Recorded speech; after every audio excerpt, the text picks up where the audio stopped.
akwai wata magana da Major Hamza Al-Mustapha ya faɗa cewa har yanzu turawan mulkin mallaka suke juya Najeriya kuma suna da ta cewa sai yadda suka yi. Major Hamza Al-Mustapha ya kawo hujjoji, ya kawo dalili, kuma dalilinsa gaskiya ne. Kafin ya kawo muwa mun tabbatar da haka, domin a Najeriya daga 99 da muka gani da idan mu zuwa yanzu dinnan da muke magana, duk wanda ya fito takarar shugaban kasa ko ya ci ko bai ci ba, a yawonsa na campaign sai ya je London, Ingila kenan, Cheltenham, akwai wani Cheltenham House, wani hall na tsinannu na 'yan Allah ya isa, sai an je wannan hall din an yi wani taro na ƙarya na gaya wa duniya abinda mutum zai yi in ya zama shugaban ƙasar Najeriya. Sai ya je Ingila ko Faransa ko America an kulla alkawari wanda waɗancan ƙasashen za su ƙaru da mulkin da zai yi, tukunna sannan mutum ya dawo Najeriya ya ci gaba da mana campaign a matsayin mu na 'yan ƙasa. Sai ya fara neman yardar waɗancan. In waɗancan ba su yadda da shi ba, a ransa yana jin cewa ba dole ya ci zaɓe ba zai iya faɗuwa. Kaga kenan in ka kalli wannan maganar ta Major Hamza Al-Mustapha ko kuma wannan maganar tabbatacciya wacce mu ma 'yan Najeriya mun tabbatar da haka, ka san ƙarya ne, ba wani 'yanci, yaudara ce.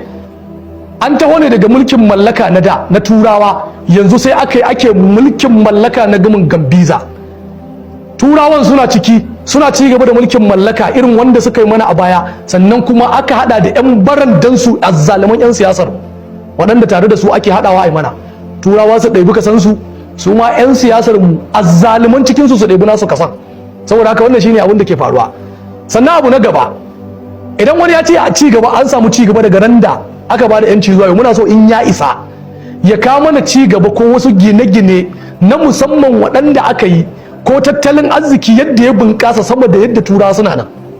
Na farko a gurguje, zamanin da turawan mulkin mallaka suna nan, ka tambayi tarihi menene asalin shimfiɗa gadar jirgi ta karfen nan, kwangirin jirgi da yake bi, asalin shimfiɗa shi turawa ke yin kasuwanci da mutanenmu na arewacin Najeriya, su ɗebi gyaɗa da fata da auduga su saya a hannun mutanenmu na arewa, a hannun shugabanninmu na arewa, su fita da shi zuwa kasashensu. Wannan arzikin da muke da shi a wancan lokacin tun zamanin mulkin mallaka, da shi ne kusan gabaki ɗaya Najeriya take rayuwa. A kansa ne Najeriya take gungurawa, a kansa ne arewa take budget na shekararta, abin da ya rage ta ɗiba ta bada wajen kaso 70 na budget da ake a kudancin Najeriya. Amma a yanzu an waye gari wannan tattalin arzikin da arewa take da shi babu alamarsa, ya riga ya ƙare. A gaya mana ci gaban da aka yi. Sannan a wancan lokacin in dai abincin da mutum zai ci ne, sai dai in ba zai ci ba, kai ko kyauta a lokacin a baka abinci. Amma yanzu an wayi gari abincin da mutum zai ci ya fi ƙarfinsa. Sannan a wancan lokacin da gyaɗa da auduga da fata a arewacin Najeriya, ba zan ce abun banza ne ba, amma a gurin ɗan arewacin Najeriya waɗannan abubuwan ba kayan gabas ba ne, abubuwa ne waɗanda shi ɗan arewa zai same su da araha ya amfani da su a lokacin. Amma yanzu an waye gari man fetur ɗin da Najeriya ke da shi, wanda nata ne a ciki ake tonowa, an waye gari da shi Tinubu yake azabtar da 'yan Najeriya, da shi gwamnatin Tinubu take azabtar da mu. A wannan ne ake yin bikin samun yanci. Saboda haka ko shakka babu, muna gaya muku, mu a gurin mu bamu samu yanci ba, kuma sannan muna shaida duniya bikin samun yancin kai da ake wallahi ba gaskiya bane ba. Najeriya ba wani yanci da 'yan Najeriya suka samu, musamman talakawa ba su samu yancin komai ba, balma an mai da su gwara baya da yanzu, shine halin da suke ciki. Tattalin arziki bai ci gaba ba.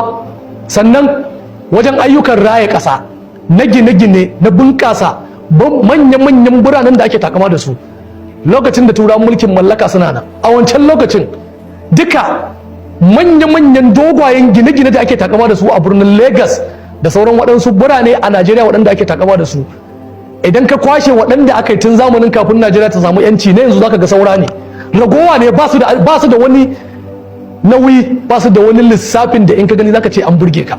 Saboda haka in ka kalli